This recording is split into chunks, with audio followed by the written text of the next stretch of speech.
इस कार्यक्रम के पुण्यार्चक हैं वंडर सीमेंट। फर्क नजर आएगा। भगवान पार्श्वनाथ धाम ट्रस्ट। भगवान पार्श्वनाथ धाम ट्रस्ट के अंतर्गत बनने वाले माता पद्मावती के मंदिर के भव्य निर्माण में अपनी चंचला लक्ष्मी का उपयोग कर महान पुण्य का अर्जन करें।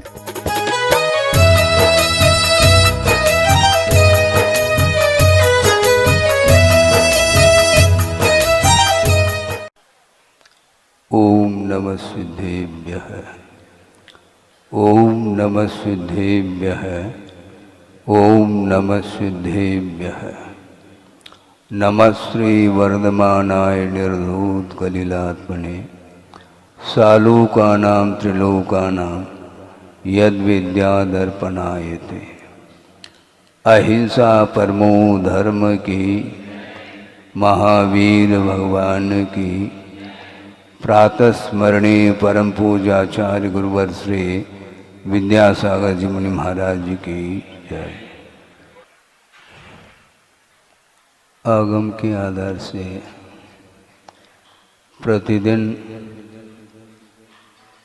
भिन्न भिन्न प्रसंगों को लेकर के प्रवचन के रूप में अथवा तत्व चर्चा के रूप में आपके सामने विषय रखा जाता है, किंतु आज यह तिथि जो आई है वह प्रवचन के लिए नहीं आई, किंतु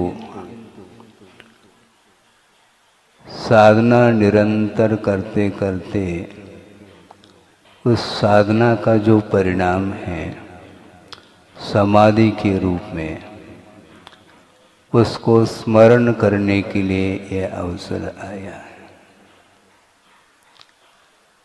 आचार्य ज्ञान सागर जी महाराज सब लोगों को ज्ञात है, वो उद्भट विद्वान थे, संस्कृतज्ञ थे, न्याय के क्षेत्र में भी काफ़ी उनका अधिकार था और लास्ट में उन्होंने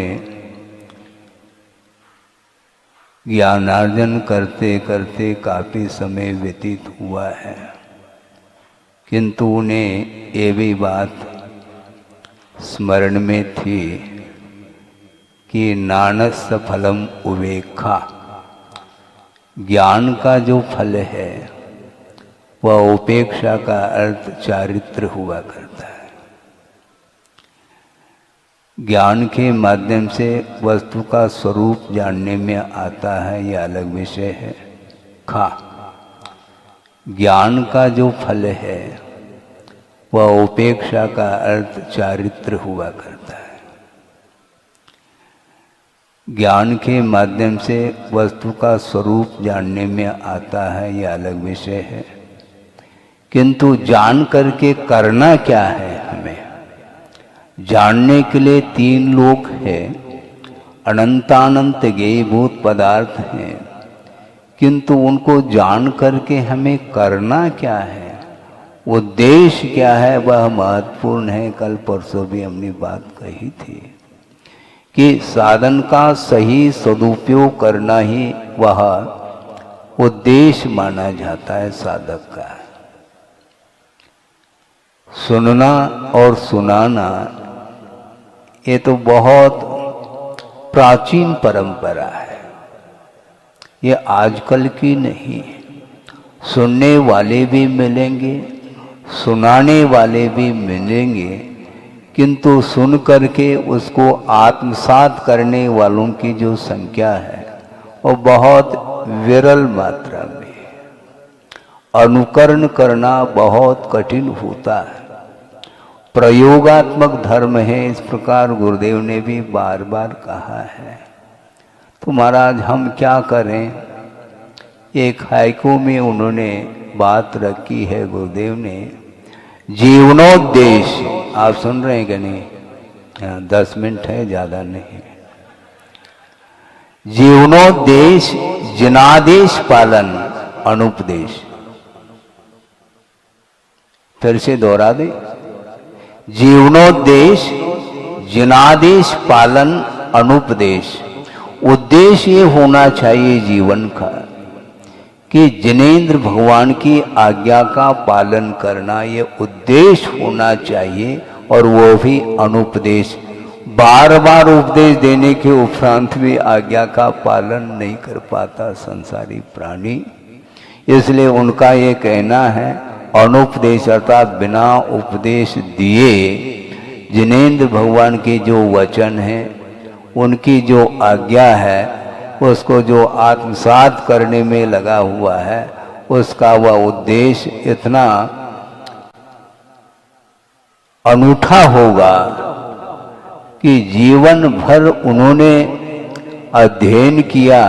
आचार्य ज्ञान सागर जी महाराज के विषय में बताया जा रहा है, हमने उनके दर्शन किए सन 68 और 69 में, लेकिन दर्शन किए हैं वृद्ध अवस्था थी उनकी, और मेरी अवस्था कितनी होगी आप जान लो।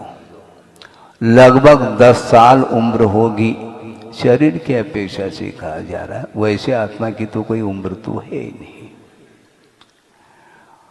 10 साल की उम्र में दर्शन करने का सौभाग्य मिला, और वो भी आचार्य महाराज के दीक्षा के लगभग 20 दिन बाद पहुंचे थे। दर्शन हुए, रहने का भी सौभाग्य मिला, लेकिन आहार दान आदि दे नहीं पाए।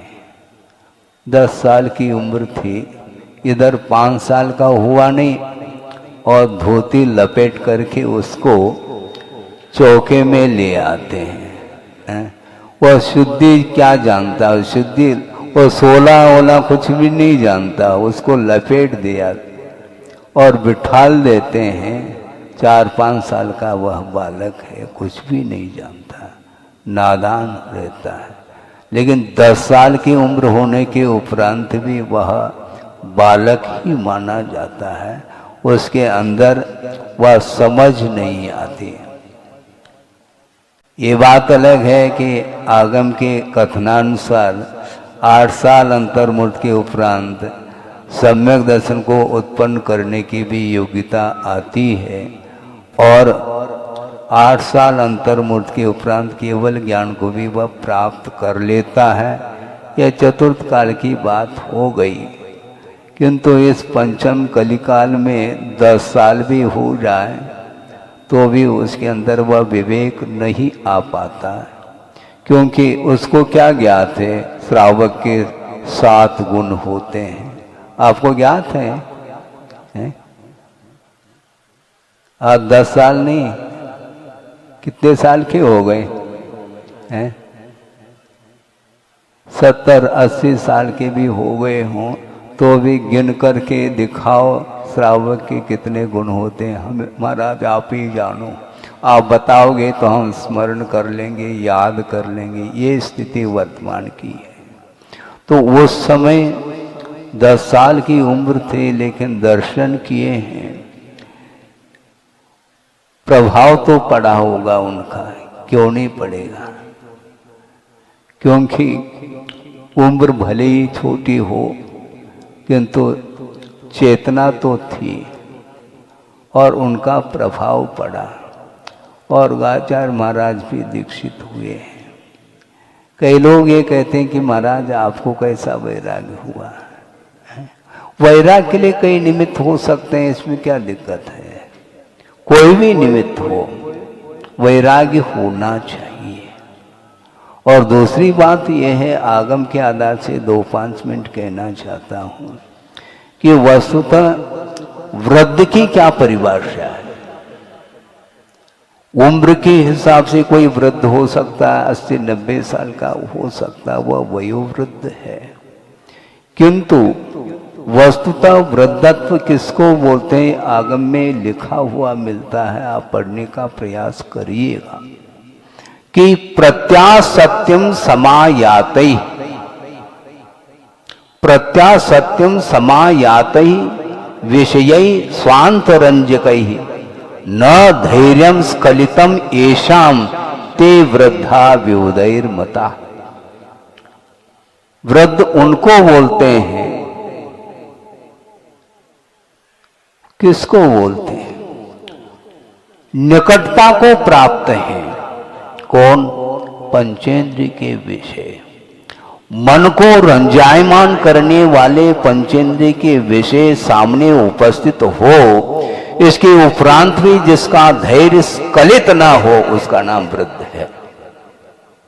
ये वृद्ध की परिभाषा शुभचंद्र आचार्य ने ज्ञानार्णव ग्रंथ में ये गाथा दी है। उसको पढ़ करके ऐसा लगता है ये सारा सारा विषय आचार्य ज्ञान सागर जी महाराज में घटित होता है। वृद्धावस्था में भी इतने सजग, ये सारा सारा विषय गुरुदेव के माध्यम से ही मुझे ज्ञात हो पाया।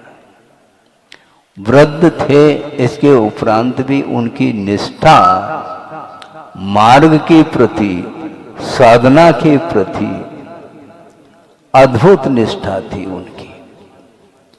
और निरंतर उन्होंने गुरुदेव को जो संस्कार दिए, हालांकि आचार्य महाराज को उनका सानिध्य कितने वर्ष मिले? केवल 5 साल। उसमें भी लगभग 11 महीने ब्रह्मचर्य अवस्था में और 1 साल अंतिम संलेखना की अपेक्षा से, और बीच में 3 साल में उन्होंने क्या अध्ययन किया, उन्होंने क्या कराया और किस ढंग से उन्होंने साधना के साथ उस आगम को आत्मसात किया होगा, ये बड़ा विस्मयकारी विषय है। और एकाकी होकर के गुरुदेव ने साधना की है। आचार्य ज्ञान सागर जी की उम्र कहाँ 75-80 को छूने वाले, और आचार्य महाराज की उम्र है 20-22 साल की उम्र, और वो भी कन्नड़ भाषा भाषी है, और कितनी 9th कक्षा पास है, एजुकेटेड नहीं। हाँ, लेकिन अच्छे जो एजुकेटेड हैं उनके चरणों में झुक जाते हैं, ये ध्यान रखो। लौकिक ज्ञान अलग विषय है और परमार्थ संबंधी जो ज्ञान है वही आत्मा की उन्नति के लिए कारण सिद्ध होता है। न्याय, सिद्धांत, अध्यात्म, इन सब का अध्ययन उन्होंने कराया है। कितनी लगनशीलता होगी गुरुदेव के अंदर, कितनी एकाग्रता होगी, कितनी भीतर की उत्कंठा होगी। ज्ञानार्जन के उद्देश्य को लेकर के आए थे और बाद में उन्होंने सोचा अब ये केवल मात्र जो ज्ञान है ये बांटने के लिए नहीं, किंतु जीवन में इसको स्थान देना चाहिए। वैराग्य के साथ जो ज्ञान अल्प मात्रा में भी हो, वह केवल ज्ञान के लिए साक्षात कारण बन सकता है। ज्ञान समीचीन होना चाहिए। सम्यक ज्ञान के माध्यम से मुक्ति मिलती है, और सम्यक ज्ञान यदि है तो वह चारित्र की ओर अग्रसर होता है। क्योंकि अभी आपके सामने कहा था कि नानस फलम उवेक्षा, ज्ञान का यदि कोई फल है तो वह चारित्र है, और लंबा चौड़ा ज्ञान रखने के उपरांत भी उसका चारित्र के क्षेत्र में नहीं करता है तो वह ज्ञान नष्ट हो जाता है। वह ज्ञान नष्ट किसके द्वारा होता है, इस बात को भी आगमकारों ने स्पष्ट किया है। पंचेंद्रिय के जो विषय हैं उसके माध्यम से ही ज्ञान नष्ट हो जाता है, ऐसा कहा है। आप अष्टपाउड का अवलोकन करेंगे, उसमें स्पष्ट किया है। इसलिए पंचेंद्रिय के विषयों के माध्यम से ज्ञान की उन्नति नहीं होती, किंतु सम्यक ज्ञान यदि है वह भी विषयों के कारण समाप्त हो सकता है, होता है। इसलिए सम्यक ज्ञान उपलब्ध जिसने किया है उसको सार्थक सिद्ध करने के लिए उन्होंने चारित्र को भी अंगीकार किया और उस चारित्र का निर्दोष पालन करने का एक परिणाम उनके जीवन में ये निकला। ऐसे होनहार विद्याधर पहुंचे हैं उनके चरणों में और उन्होंने कहा कि महाराज आपके चरणों में मैं आया हूँ। उन्होंने परिचय वगैरह पूछा होगा तो इन्होंने कहा कि विद्याधर नाम है। तो उन्होंने कहा हाँ ऐसे तो कई ब्रह्मचारी अपने पास आए और निकल गए और तुम तो विद्याधर हो, विद्या के माध्यम से कब उड़ जाओगे कोई कहा थोड़ी जा सकता। तो बात उनको लग गई आचार्य महाराज को। उन्होंने विश्वास दिलाया महाराज मैं आज से आजीवन सवारी का त्याग करता हूं। और जिन्होंने आजीवन सवारी का त्याग कर लिया और जाएंगे कहाँ, पैदल ही तो जाना है, तो गुरु के साथ साथ पैदल यात्रा करने लगे हो। सोचो विचार करो। इसको बोलते हैं कि ध्रुव लक्ष्य जिसने बनाया है और उसमें किसी भी प्रकार से परिवर्तन संभव नहीं। स्थिरता होनी चाहिए। मन बहुत चंचल होता है ये ठीक है, किंतु उस मन को बिल्कुल बांध करके रखना ये बहुत विरलों का ही काम है, प्रत्येक व्यक्ति का ये विषय नहीं है। और उसी दिन से उनके चरणों में संकल्पित होकर के रहे और निरंतर उन्होंने जो भी आगम का अध्ययन कराया और उसके साथ साथ उन्होंने दैगंबरी दीक्षा उन्होंने दी है। और उस समय भी देने के पूर्व में ही यह चर्चा का विषय बन चुका था। ये 20-22 साल का बालक है और इसको एकदम जनलिंग धारण कराना कहाँ तक उचित है महाराज। वहाँ के अजमेर के कुछ गणमान्य लोग आए जिसमें भागचंद सेठ सोनी भी थे, बताते उन्होंने निवेदन किया आचार्य ज्ञान सागर जी के चरणों में, महाराज आप दीक्षित करो लेकिन अभी ठीक नहीं, ज्यादा से ज्यादा इनको क्षुल्लक बना दो तो और अच्छा है। उन्होंने कहा ये तुम लोगों का विषय नहीं है, यदि मैं दीक्षित नहीं करता, ये ध्यान रखो, ये स्वयं जंगल में जाकर के दीक्षित हो जाएंगे।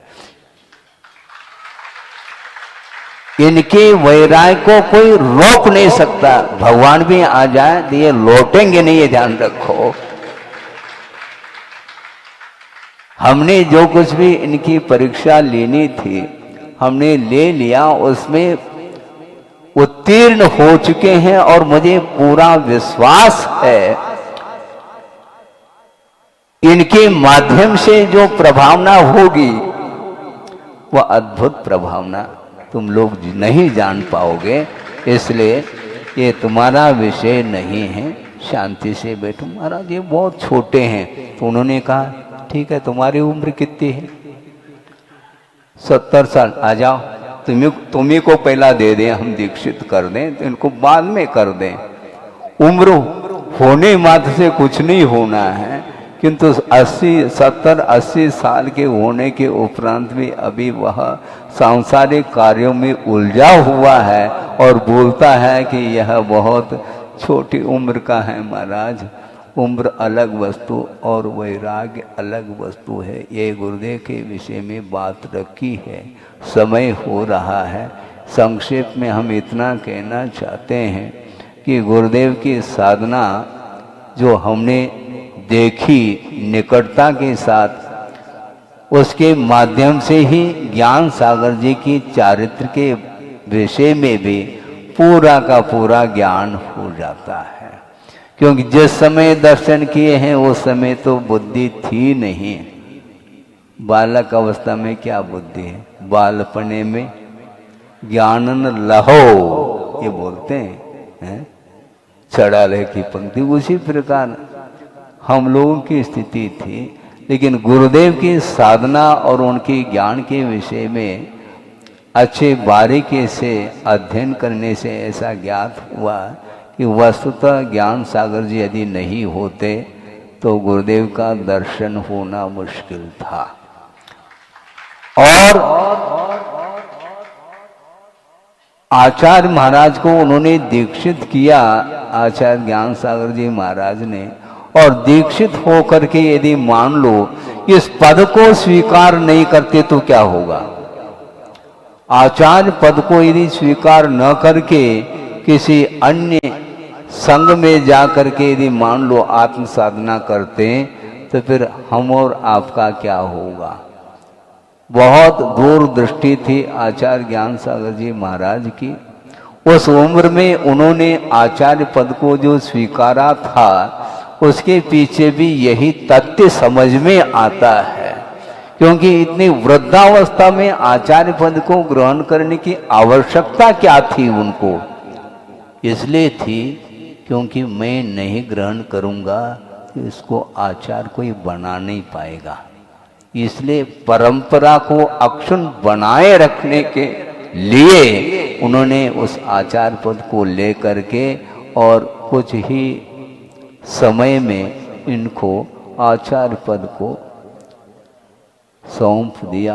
आचार्य पद पर प्रतिष्ठित करके उनके चरणों में निवेदन करते हुए ये कहा कि बस पढ़ाया लिखाया दीक्षित किया और यह भी अनुभव के अपेक्षा से इस पद को आपके कंधों पर रखा जा रहा है और इसके माध्यम से प्रभावना करो और मेरी संलेखना को भी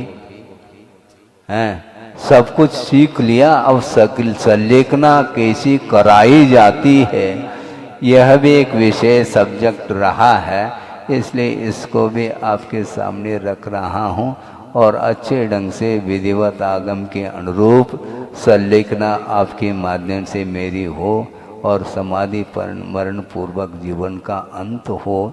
इस प्रकार पवित्र भावना उन्होंने व्यक्त की। हालांकि जो माहौल था वह अपने आप में सभी लोगों के आंखों में आंसू थे कि कहाँ आचार्य ज्ञान सागर जी इतने वृद्ध और ज्ञान और चारित्र और साधना सब कुछ होते हुए भी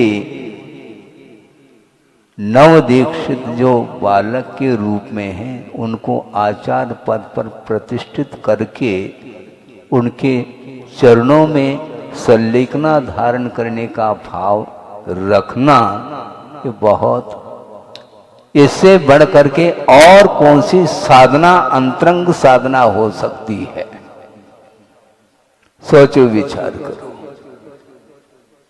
आचार्य हो गए तो यही तो बड़े कहलाएंगे और जो आचार्य थे वो साधु पर्याय में आ गए।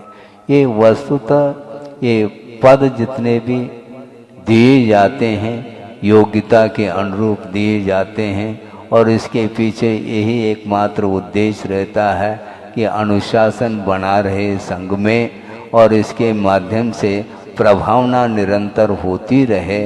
इस उद्देश्य को लेकर के व्यवस्था के अपेक्षा से इस पद को अंगीकार किया जाता है, किंतु वस्तुतः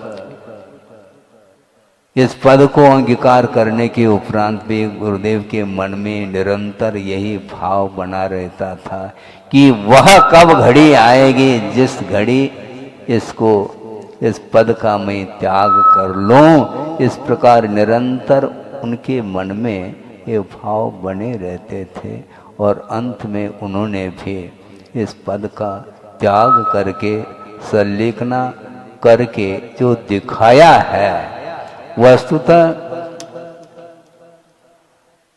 सबके सामने बता करके ही संलेखना ली जाती है, ऐसा भी कोई आगम नहीं है। क्योंकि संलेखना है, ये प्रदर्शन का रूप थोड़ी है। आगमकारों ने लिखा है, समय पर जो है ये सारे सारे कार्य किए जाते हैं, और उन्होंने पूरे चतुर्विध संघ का निर्माण करके और सामाजिक कार्य जो कुछ भी उन्होंने किए हैं वो मिसाल बन चुका है। बड़े बड़े जनालयों का निर्माण जो आप लोगों के थ्रू हुआ है, और सारा उनके आशीर्वाद और उनके मार्गदर्शन में ही हुए हैं। इसी प्रकार एक विशाल प्रतिभा स्थली की स्थापना भी उन्होंने की है। दो आश्रम खोले और भाग्योदय चिकित्सालय, ये भी उन्हीं के आशीर्वाद से वह दिख रहा है। इस प्रकार सर्वांगीण प्रभावना उन्होंने अकेले होकर के उन्होंने 50-55 साल में आत्म साधना के साथ जो विश्व के सामने जो रखा है, विश्व को प्रकाश दिया है, उस प्रकाश में हमें चलना है। अब हमें प्रकाश देने की कोई आवश्यकता नहीं, इसलिए नहीं है, पर्याप्त प्रकाश गुरु के द्वारा हमें मिल चुका है और आप लोगों को भी मिल चुका है। सब मिल करके इसी प्रकाश में चलने का पुरुषार्थ करें तो निश्चित रूप से इस स्थिति को मनाने की सार्थकता सिद्ध हो सकती है। अहिंसा परमो धर्म की जय। बोधि समाधि परिणाम शुद्धि स्वात्मोपलब्धि शिव शोक सिद्धि चिंतामणिम चिंतित वस्तुदाने त्वाम वंदमानस्य ममास्तु देवी। परम पूज्य आचार्य गुरुवर श्री विद्यासागर जी महाराज की।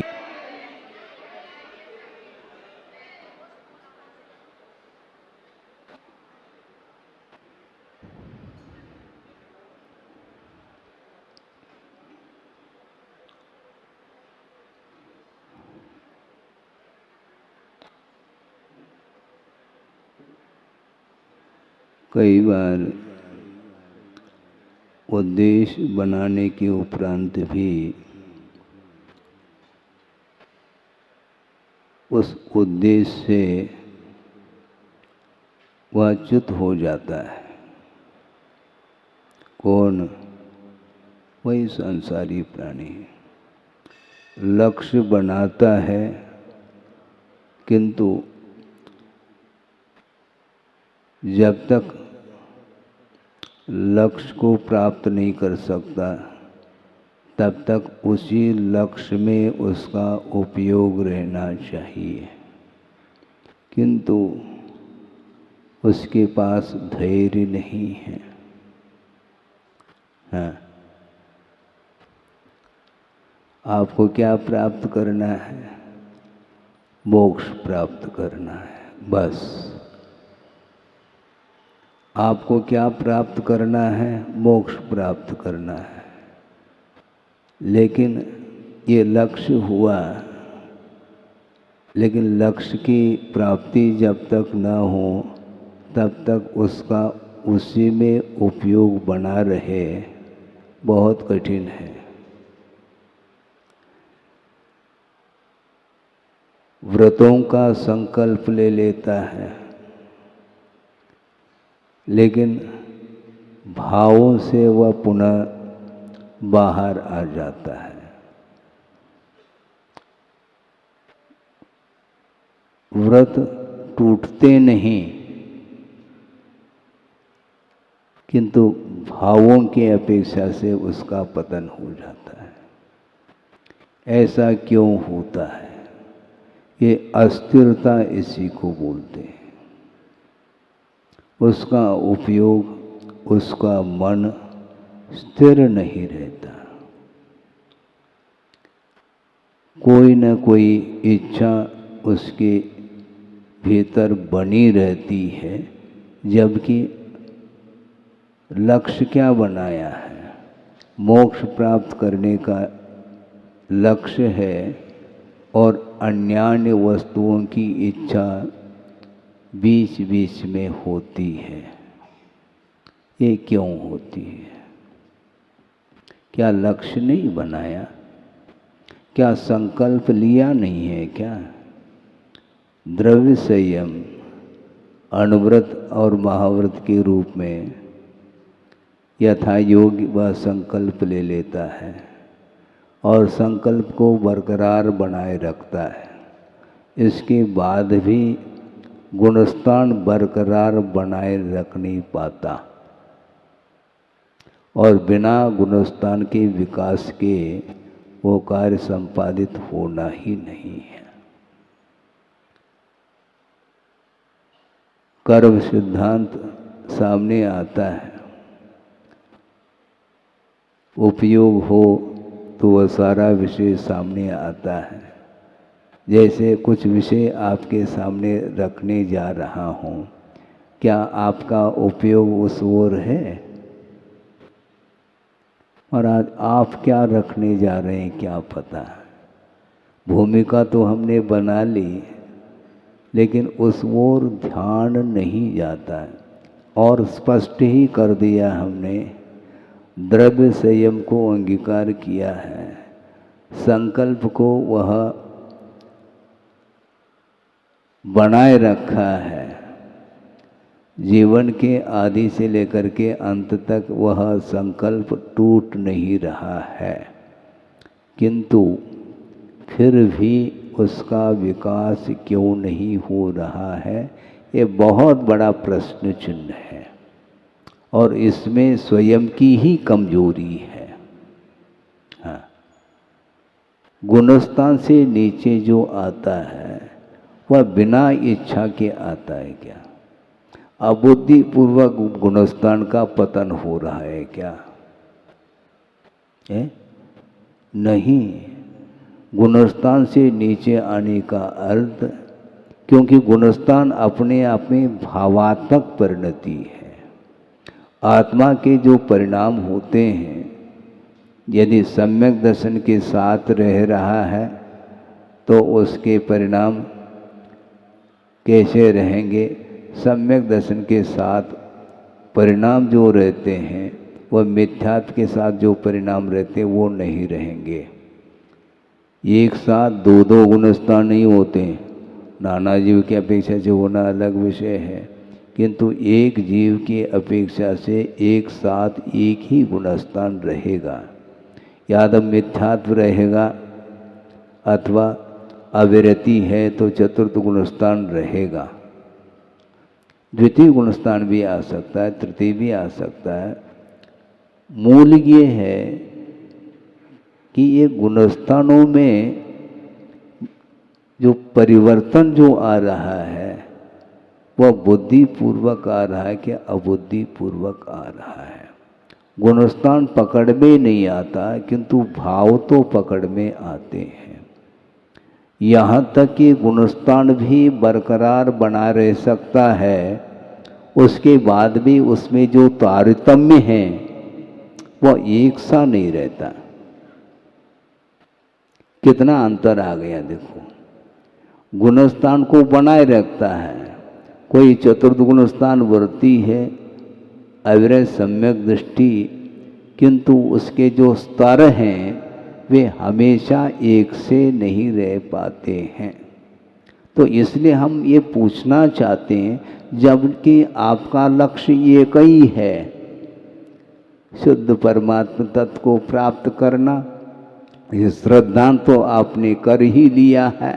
उपादेय भूत तत्व तो शुद्ध परमात्मा तत्व है। जब श्रद्धान का विषय बना हुआ है तो अन्यान्य पदार्थों को प्राप्त करने का जो भाव बीच बीच में आता है, क्या वो उपादेय है क्या? उपादेय नहीं है तो उस ओर दृष्टि क्यों? वो उपादेय नहीं, साधन हो तो बात अलग है। साधन भी नहीं है वो, क्योंकि साधन गुणस्थान है और उसका आधार जो है ये द्रव्य संयम है। द्रव्य संयम भी आपके पास है अणुव्रत अथवा महाव्रत के रूप में। और फिर लक्ष्य भी बना लिया है और उपादेय तो वह एक ही सिद्ध परमात्मा तत्व जब श्रद्धान का विषय बना है, फिर बाद में किस बात को लेकर के भावों में परिवर्तन आता है, उसके स्तर जो है अप डाउन क्यों हो रहे हैं। ये होना ही था, गलत बात है। ये होना ही तो होता ही रहेगा। फिर उपदेश के माध्यम से सुन करके स्वयं पुरुषार्थ के माध्यम से उसमें कुछ अंतर लाया जा सकता है क्या? नहीं। यदि लाया जा सकता है तो लाना चाहिए। ये मन की अस्थिरता, ये उपयोग की अस्थिरता होने के कारण ही द्रव्य संयम बना रहता है, किंतु भावों के अपेक्षा से वह अप डाउन होता है। लक्ष्य बनाए रखते हुए भी बीच में जो इच्छाएं हैं वो लक्ष्य को क्या करते हैं, गिराने में कारण हो सकते हैं। तभी तो वह सम्यक दर्शन से पतित होकर के नीचे भी आता है। संयम से गिर करके नीचे आता है, संयमा संयम से गिर करके नीचे आता है, और व्रतों का पालन निरंतर कर रहा है। जब निरंतर कर रहा है तो फिर ये अप डाउन क्यों? ये भीतरी परिणति, ये इसी को बोलते हैं इच्छाएं। इन इच्छाओं को जो नहीं रोक पाएगा तो उसके लिए कोई भी सहयोग नहीं दे सकता, क्योंकि सहयोग उसको दिया जाता है जो चाहता है। और आज हम चाहते हैं तभी तो आपके सामने बैठे सुनने के लिए। सुनना अलग है, सुनने के लिए तो सभी बैठे हैं, और सुनाने के लिए भी बैठ सकते हैं आप, क्योंकि अभी आप श्रोता हैं इसलिए सुन रहे हैं। और जब आप वक्ता के रूप में रहेंगे तो फिर आप वक्ता कहलाएंगे। तो ये वक्ता और श्रोता ये अलग विषय है, किंतु जो कहा गया है, जो आपने लक्ष्य बनाया है, जिसको उपादेय के रूप में स्वीकारा है, उसको बरकरार बनाए रखते हुए बीच बीच में जो मन की अस्थिरता है अथवा उपयोग की जो अस्थिरता है, इसको जब तक नहीं रोकेंगे तब तक कोई भी विकास के लिए गुंजाइश नहीं है। तो ये कब तक करना? पुनः आकुलता शुरू हो गई। नहीं, कब तक करना, ये क्यों कह रहे हो? लक्ष्य जब आपने बना ही लिया है तो जब तक लक्ष्य की उपलब्धि न हो तब तक आपको पुरुषार्थ करना है। और ये बहुत कठिन है। हाँ, ये कठिन है। ऐसा जो भाव आ गए तो गिरावट चालू, वहीं से गिरावट है। निरंतर आपको चलना ही है। चले बिना गंतव्य मंजिल नहीं आ सकता। वहाँ पहुँचना है आपको। बहुत कठिनाई है, और ये दूसरे के बुद्धि का विषय भी नहीं बन सकता। हाँ, आप कितने ही आप कह दो और आज हमारे बहुत अच्छे परिणाम हैं, कह क्यों रहे हो आप? पूछा तो है नहीं हमने। आप क्यों कह रहे हैं? बिना पूछे आप क्यों कह रहे हैं? इसका अर्थ कुछ न कुछ है। यदि, क्योंकि स्वयं आप अपने भावों का संवेदन करता आप स्वयं हैं, तो जो आपको संवेदन होगा उसके अनुरूप वह परिणमन होने वाला है, और हमारा वह बुद्धि का विषय नहीं बन सकता। इसलिए हमेशा ये ध्यान रखें कि कषाय का कोई न कोई कषाय का उदय रहता है, और उस कषाय का उपयोग के ऊपर यदि प्रभाव है तो रोक नहीं पाओगे हर्ष और विषाद को। ये औदैहिक भाव है, कर्म के उदय में जो आत्मा में परिणाम उत्पन्न होते हैं उसको औदयिक भाव कहा है। तो क्रोधादि कषाय में से किसी भी कषाय का उदय होता है तो उस उदय से यदि आपका उपयोग प्रभावित है तो बंद होगा, और प्रभावित यदि नहीं है तो सामान्य रूप से जो अबुद्धिपूर्वक जो बंद की व्यवस्था है वो तो जारी रहेगी। तो उसमें कदम कदम पर या पल पल जो राग और द्वेष उत्पन्न होते हैं उसका संवेदन होता है कि नहीं? स्वयं को होता है। और यदि मान लो कुछ तीव्रता को लेकर के हैं उसके सिम्टम्स भी बाहर आ जाते हैं, फिर उसको आप रोक नहीं पाओगे, चाहे हर्ष के हो चाहे विषाद के हो, वो चेहरे पर वो आएगा। इससे स्पष्ट है जब आपका उद्देश्य बरकरार बना हुआ है मोक्ष प्राप्त करना, ये बीच बीच में सिम्टम्स क्यों आते हैं? इसका अर्थ आप कुछ और चाह रहे हैं, इसको रोक के दिखाओ हमें। ये सोचना भी कठिन हो रहा है, पर आज कहाँ कहाँ से लेकर के आप आते हैं विषय को। मैं अपने तरफ से थोड़ी कुछ लेकर के आ रहा हूँ, आगम में जो लिखा है उसी के ऊपर चिंतन किया जा रहा है और उसको रखा जा रहा है। कहीं भी आगम के बहिर्भूत कोई भी विषय नहीं है। इससे स्पष्ट है कि कितना वह व्यवस्थित है आगम, और आगम का आलोड़न कर रहे हैं, पढ़ रहे हैं, पढ़ा रहे हैं, सुन रहे हैं, सुना रहे हैं। इसके बावजूद भी प्रैक्टिकल रूप में प्रयोग की दृष्टि से देखते हैं तो उसमें वाइब्रेशन जो आता है वह अस्थिरता है। उसको स्थिर बनाए रखना ये पुरुषार्थ है।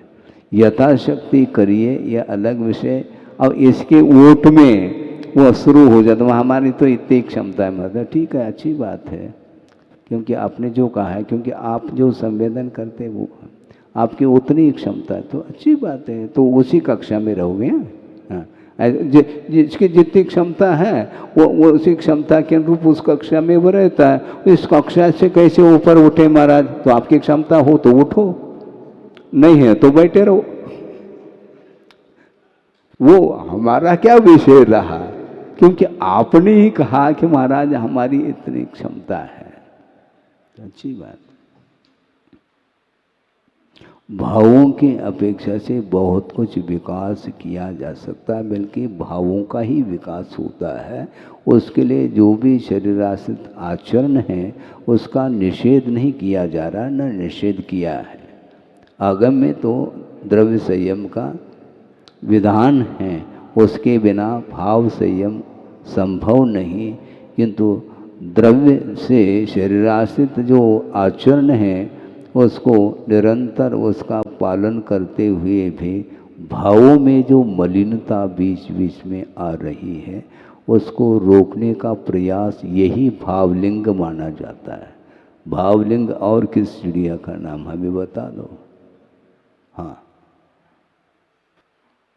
मान लो शरीर की क्षमता नहीं है और वह सामायिक कर रहा है,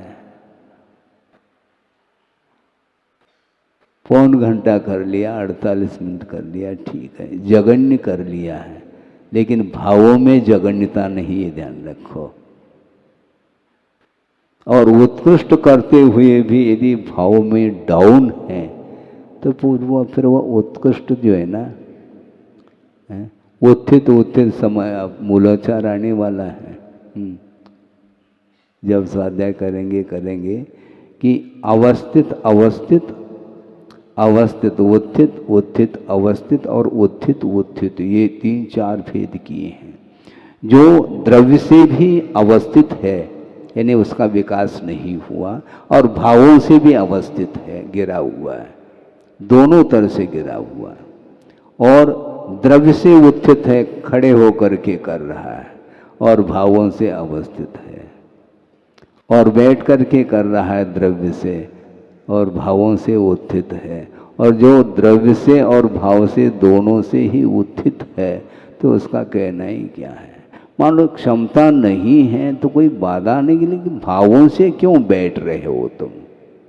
हमारी क्षमता नहीं, अरे क्षमता नहीं है तो इस प्रकार क्यों बोल रहे? क्षमता नहीं इतना कह दो ना, वो उसमें एक्टिंग क्यों है? वो इस प्रकार क्यों?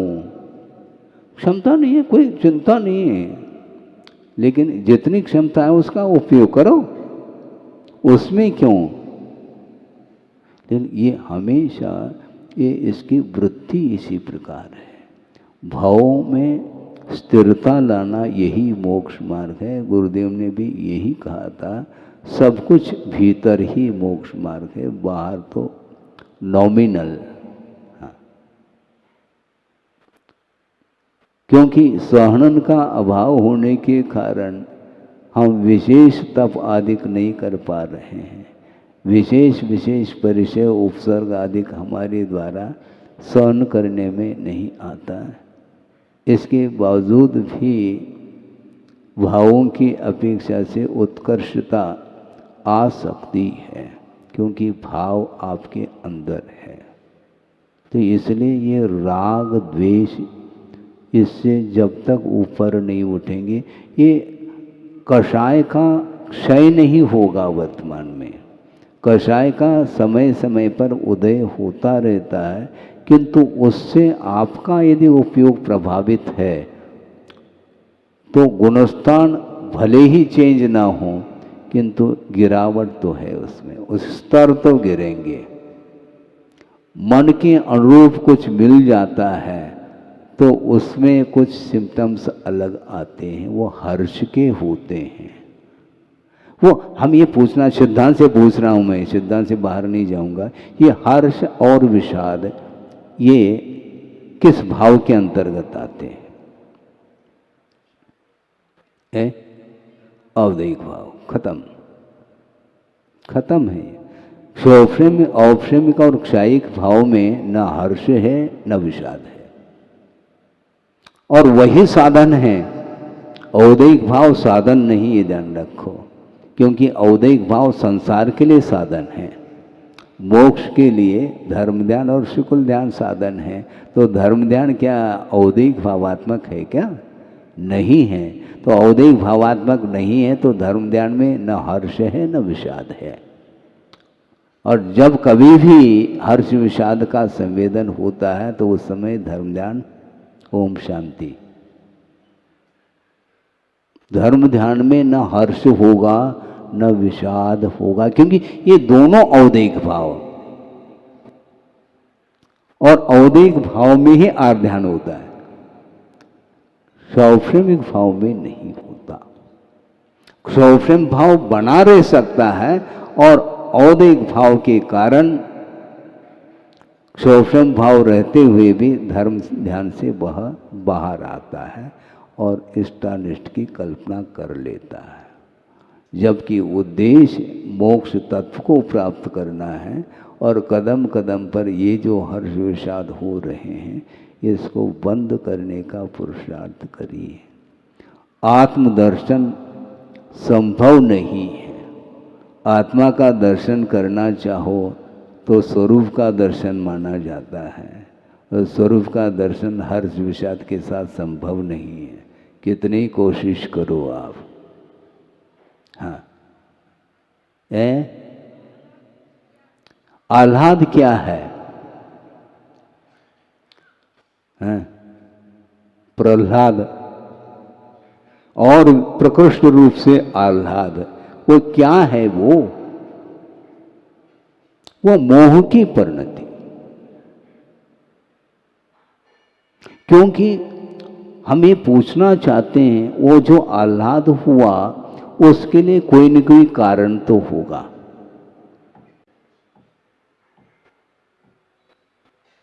कौन सा कारण है जिसके कारण कभी आह्लाद, कभी उसका अभाव?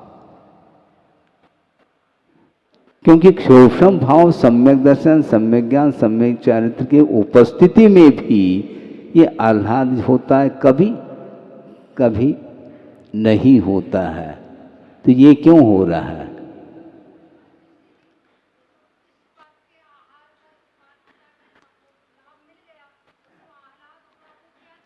वो क्या चीज़ आपको ये अनुभव होगा ना, क्योंकि देने वाले को अनुभव होता है, लेने वाले को क्या होगा? नहीं, वस्तुतः वो है क्या चीज है? नहीं, सूक्ष्म विषय है ये। क्योंकि साधन में आह्लाद क्या? वो साधन है।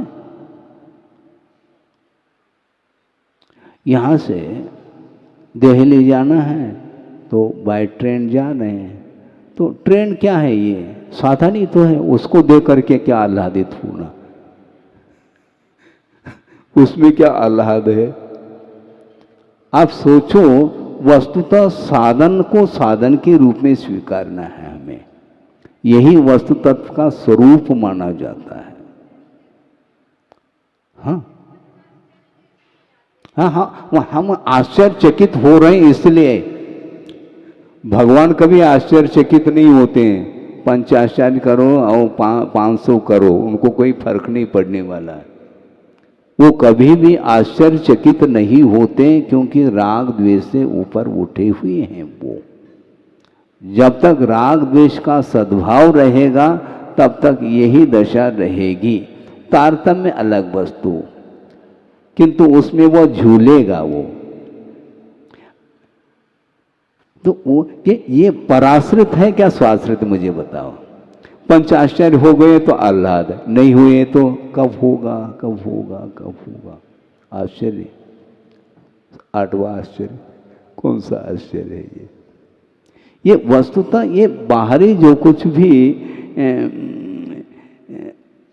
पुण्य के उदय में जो समागम हो रहा है आश्चर्यजनक, वो क्या है? वो पर है क्या स्व है? तो पर में क्यों आह्लाद? फिर पर तो है नहीं, क्या स्व है क्या पर है? बता, क्लियर कर लो। वो सब पर है। हाँ, श्रमण बैठे हैं, आपने नमोस्तु कहा है, ठीक है। मुझे क्या हो रहा है उसको लेकर के? कुछ हो रहा है? आह्लाद है। आप पूजन करते हैं, बड़गान करते हैं, नवदा भक्ति करते हैं, तो उसके माध्यम से हमें आह्लाद हो रहा है कि आपको हो रहा है? क्या हो रहा है? किसको क्या हो रहा है? बताओ। हैं? तो आपको आह्लाद, मुझे क्यों नहीं हो रहा है? मुझे भी तो होना चाहिए। समो शरण, सुनो, समो शरण में विराजमान प्रभु हैं, और समो शरण पूरा वैभव वह किसका है? उसका स्वामी कौन है? समो शरण ये वैभव प्रभु का वैभव है, किंतु उनका कोई अटैचमेंट नहीं उनके उस वैभव के साथ। इसलिए उनको न हर्ष है, न आह्लाद है, न प्रह्लाद है, न कुछ है ही नहीं। राग और द्वेष जहाँ तक है तब तक वह छद्मस्त अवस्था मानी जाती है। राग द्वेष मोहाश्च न यस्य अस्ति स आप्तः क्षुत् पिपासा जरातंक जन्मांतक भयस्मया न राग द्वेष मोहाश्च यस्य आप्त सब प्रकृति। वह भगवान है जिसके पास न राग है, न द्वेष है, न क्षुधा है, न तृषा है। ये कुछ भी 18 दोषों से जो मुक्त हुए हैं वे प्रभु हैं। उनके अंदर एक क्षण के लिए भी न राग न द्वेष, और राग और द्वेष जो उत्पन्न होते हैं वो पर वस्तु को लेकर के होते हैं। ये हमेशा श्रद्धा का विषय बनाना चाहिए। आपको यदि हर्ष विषाद हो रहा है तो पर आ गया बीच में, हाँ, वहां पर आ गया, परमार्थ समाप्त। तो बिल्कुल ये श्रद्धान बनाओ। कभी कभी ऐसा लगता है कि महाराज बहुत कठिन है। कठिन तो है, पेपर तो कठिन ही रहेगा ना, आपके मन के अनुरूप प्रश्न थोड़ी रखे जाएंगे, प्रश्न कठिन है। हाँ, परमार्थ का स्वाद भी लेना चाहो और हर्ष और विषाद को साथ में पैरेलल ले करके चलो, ये ठीक नहीं, संभव नहीं है वो। इसीलिए श्रवण के लिए कोई भी विषय प्रभावित नहीं कर सकते। यदि श्रवण हो करके भी प्रभावित हो रहा है तो उसमें फिर स्तर तो घटेगा। जब एकदम गुणस्थान से हम नीचे ले जाना नहीं चाह रहे हैं, क्योंकि कहीं और बहुत ज़्यादा विषाद का अनुभव न कर लें। मतलब श्रवण हो करके भी इसका अर्थ विषाद का अनुभव करता है, वो बहुत जल्दी प्रभावित होता है। आप प्रभावित क्यों हो रहे हैं? आपके अंदर यदि मान लो वो वेव्स उठ रहे हैं तो उसको स्वीकार करो ना, क्या दिक्कत है? यही सत्य है। महाराज हम आए हैं नीचे, बस ठीक है आए हैं, अब नहीं, यदि ऊपर उठना चाहो तो छोड़ना पड़ेगा आपको। हाँ, ये पक्की बात है। बार बार प्रयत्न करने के उपरांत भी ये भाव दुर्लभ है, आते नहीं। इसलिए ये उपदेश अलग वस्तु है और उसका अनुकरण करना ये अलग वस्तु है। इसलिए साधन को साधन के रूप में स्वीकारता है तो न उसमें हर्ष है न विषाद है, कुछ है ही नहीं। क्योंकि हर्ष और विषाद ये औदैहिक भाव है और औदैहिक भाव के द्वारा ही बंध व्यवस्था चलती है। और बंध से ऊपर उठना चाहो, कर्म बंध से ऊपर उठना चाहो तो आपको कभी भी किसी भी वस्तु को लेकर के हर्षित नहीं होना। वीतरागता का दर्शन करते समय हर्ष नहीं,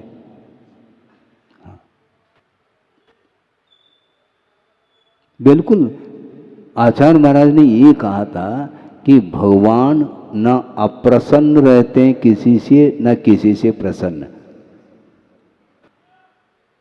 जो वंदना कर रहा है उससे प्रसन्न हो जाएंगे, मतलब जो वंदना नहीं कर रहा है तो उससे अप्रसन्न हो जाएंगे। ऐसा क्यों? वो वीतरागी है, तो आप नहीं है क्या वीतरागी? आपकी वीतरागता की स्तर डाउन है। इसलिए श्रवण के मन में ये कतई विकल्प नहीं उत्पन्न होते। ये नो कर्म से यदि प्रभावित होगा तो बहुत कठिन है फिर तो है। मान लो थाल में ले करके क्या 8-10 गोला है और वह मोक्ष फल प्राप्त, ये तो मान लो देखने में आ रहा है, हाँ इसके काबिल तो मैं हूं। और मान लो किसी को एक ही गोला चढ़ाए, मान लो तो उनके पास एक था इसलिए चढ़ा दिया, लेकिन चढ़ाने के बाद जिसके लिए चढ़ाया गया है उसके अंदर क्या वेव्स है, सोचने की बात है। हाँ, वस्तुतः ये जो भक्ति है, इस भक्ति के द्वारा श्रवण के लिए कुछ नहीं मिलना। श्रवण के निमित्त से वह श्रावक अपने पुण्य को बढ़ा रहा है, हाँ उसके लिए है, श्रवण के लिए नहीं।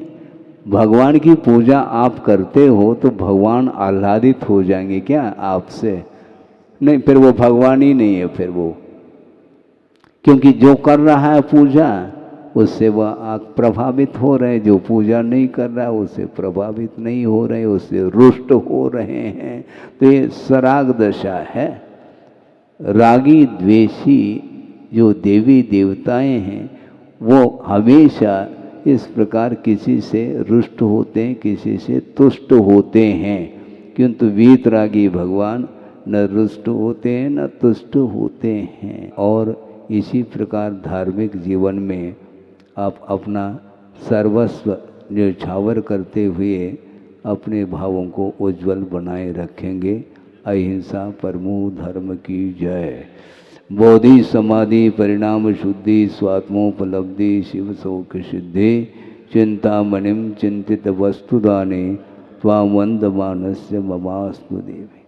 परम पूज्य आचार्य गुरुवर श्री विद्यासागर जी मुनि महाराज की जय। इस कार्यक्रम के पुण्यार्चक थे वंडर सीमेंट, फर्क नजर आएगा। भगवान पाशनाथ धाम ट्रस्ट भगवान पाशनाथ धाम ट्रस्ट के अंतर्गत बनने वाले माता पद्मावती के मंदिर के भव्य निर्माण में अपनी चंचला लक्ष्मी का उपयोग कर महान पुण्य का अर्जन करें।